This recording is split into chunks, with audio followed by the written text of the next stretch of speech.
दोस्तों, भारती सिंह और हर्ष लिम्बाचिया को जिस चीज का इंतजार था, आखिर वो चीज उन्हें मिल ही गई। सिर्फ एक दिन में इन दोनों को बेल मिल चुकी है और ये दोनों अपने घर पहुंच भी चुके हैं। लेकिन उसका क्या, जो इन्होंने डैमेज किया है ड्रग्स लेकर, उस डैमेज को ये लोग कैसे पूरा करेंगे?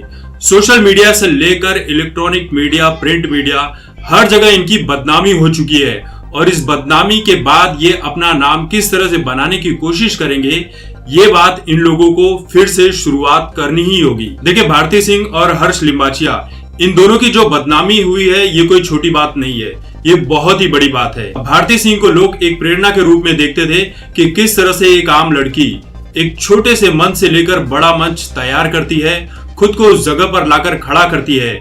लेकिन उसके बाद जो भारती सिंह ने किया ये बेहद शर्मनाक है। कल को जब भारती सिंह टीवी पर दिखाई पड़ेंगी तो लोग यही बोलेंगे कि अरे देखो, ये तो वही लल्ली है जिसे हम प्रेरणा मानते थे और ये तो ड्रग्स लेने का काम करती है, ये तो नशेड़ी निकली।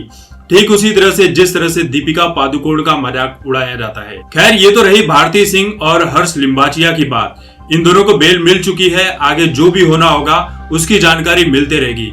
लेकिन भारती सिंह और हर्ष को जब बेल मिली, उसके बाद आज जब एनसीबी की टीम गोरेगांव में कहीं पर रेड डालने गई थी, तब एनसीबी के टीम में जो 10-12 सदस्य थे, जिसमें सचिन वानखेड़े भी इस टीम को लीड कर रहे थे, तब उस टीम के ऊपर जो ड्रग पेडलर्स थे, कुछ 60-70 ड्रग पेडलर्स ने इन एनसीबी की टीम पर मिलकर हमला किया, जिसमें एनसीबी के 2 से 3 मेंबर जो बुरी तरह घायल भी हो गए।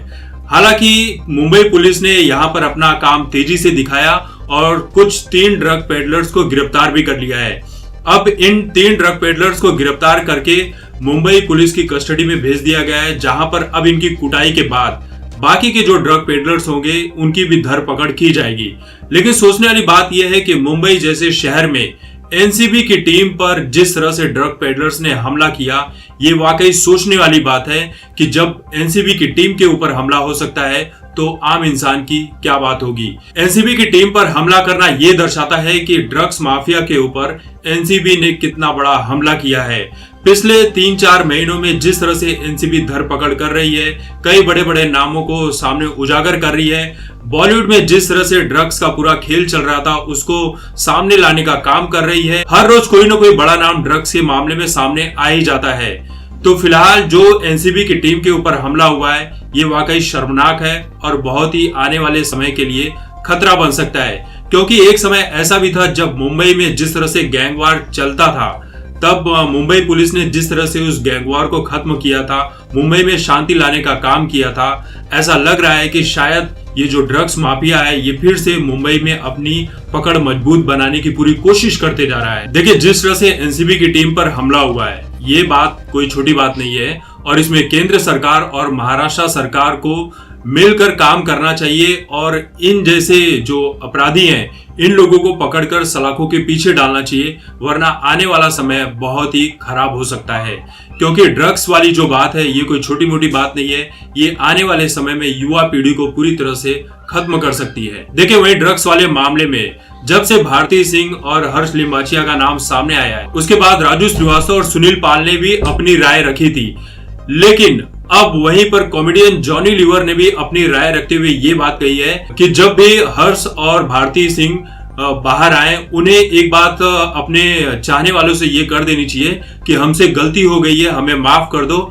और बाकी के जो कलाकार हैं बॉलीवुड से लेकर टीवी जगत में जो छोटे मोटे कलाकार हैं, उन सभी को भारती और हर्ष को मिलकर ये सीख देनी चाहिए कि ड्रग्स कितना नुकसान कर सकता है, आपके करियर को समाप्त कर सकता है। जॉनी लीवर ने संजय दत्त का उदाहरण देते हुए ये कहा कि जिस तरह से संजय दत्त को ड्रग्स की आदत पड़ चुकी थी, वो इस ड्रग्स जैसी समस्या में बुरी तरह से घिर चुके थे, तो जब संजय दत्त अपनी गलतियों को सामने लाकर उन चीजों में सुधार कर सकते हैं, तो भारती और हर्ष जैसे जितने भी कलाकार हैं वो भी इन चीजों को, जो गलतियां हैं उसे सुधार कर अपनी जो अच्छी लाइफस्टाइल है उसे जीने के साथ अपने करियर को भी आगे बढ़ाने का काम कर सकते हैं। जॉनी लीवर ने यह भी कहा कि जिस तरह से अब ड्रग्स का जो चलन आम हो चुका है बॉलीवुड में, उसी तरह से एक समय ऐसा भी था जब शराब का सेवन बहुत ही ज्यादा मात्रा में किया जाता था। जॉनी लीवर ने यह भी कहा कि एक समय ऐसा भी आया जब मुझे भी शराब की लत लग चुकी थी, जिसके चलते मेरा जो क्रिएटिव टैलेंट था वो बेहद खराब होता चला जा रहा था। जब मुझे ये बात पता चली तब मैंने शराब को अपने आप से दूर किया और अपने करियर पर फोकस करना शुरू कर दिया। जॉनी लीवर ने यह भी कहा कि इस पीढ़ी के लोग ड्रग्स को लेना अपने क्रिएटिव टैलेंट का हिस्सा मानते हैं, जो कि बेहद बुरी बात है।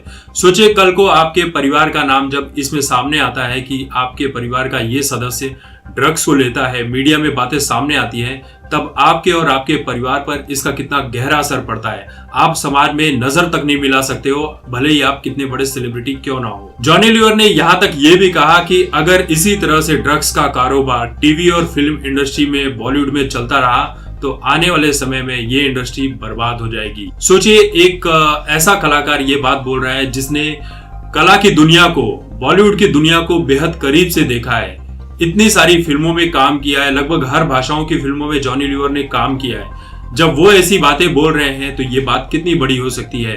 लेकिन आज के जो युवा कलाकार हैं, जिस तरह से बॉलीवुड में ड्रग्स की बातें चल रही हैं, आम चलन हो चुका है, ड्रग्स और सिगरेट को लोग अपनी जिंदगी का हिस्सा मानकर चल रहे हैं, तो इसे छुड़ाना बेहद मुश्किल लग रहा है। तो दोस्तों, इस वीडियो को लेकर आप सभी की क्या राय है? जिस तरह से एनसीबी की टीम पर हमला हुआ, ये किस बात को दर्शाता है कि जो ड्रग्स माफिया है वो मुंबई में किस तरह से अपनी पकड़ बनाकर बैठा हुआ है, बॉलीवुड में किस तरह से वो अपनी पकड़ को खत्म नहीं करना चाहता है, और जॉनी लीवर साहब ने जो बात कही वो बात कितनी मायने रखती है, इस बात को आप कमेंट करके जरूर बताइए। तब तक देखते रहिए आपकी बात मुकेश के साथ। धन्यवाद।